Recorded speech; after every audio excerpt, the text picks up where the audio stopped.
remember when you first realized that your computer was more than just a monitor and keyboard? That between the mouse click and the video playing, there was something that captured your attention, understood it, and made it real? What is that something? Is it gremlins? Let's imagine that we can shrink down to the size of an electron and inject ourselves into a click of a mouse. If you took your mouse apart, you'd see that it's really a very simple machine. It has a couple buttons and a system for detecting motion and distance.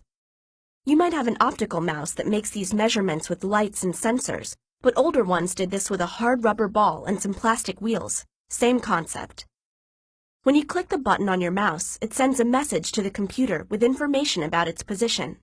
When your mouse click is received, it's handled by the basic input-output subsystem.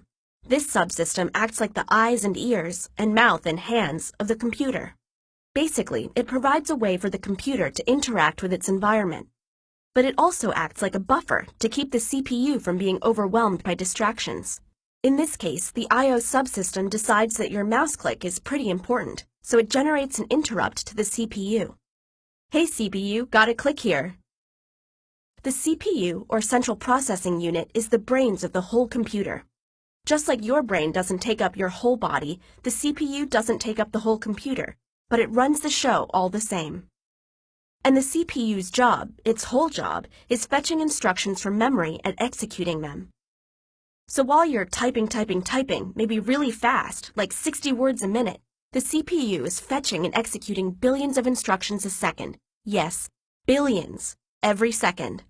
Instructions to move your mouse around on the screen, to run that clock widget on your desktop, play your internet radio, manage the files you're editing on the hard drive, and much, much more.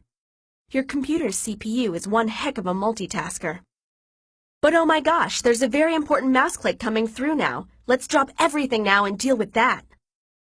There are programs for everything that the CPU does. A special program for the mouse, for the clock widget, for the internet radio, and for dealing with letters sent by the keyboard.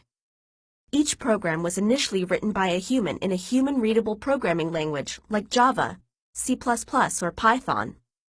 But human programs take up a lot of space and contain a lot of unnecessary information to a computer, so they're compiled and made smaller and stored in bits of ones and zeros in memory. The CPU realizes that it needs instructions for how to deal with this mouse click, so it looks up the address for the mouse program and sends a request to the memory subsystem for instructions stored there. Each instruction in the mouse device driver is duly fetched and executed. And that's not nearly the end of the story. Because the CPU learns that the mouse was clicked when the cursor was over a picture of a button on the monitor screen, and so the CPU asks memory for the monitor program to find out what that button is. And then the CPU has to ask memory for the program for the button, which means that the CPU needs the monitor program again to show the video associated with the button, and so it goes. And let's just say that there are a lot of programs involved before you even see the button on the screen light up when you clicked it. So just the simple task of clicking your mouse means visiting all of the critical components of your computer's architecture.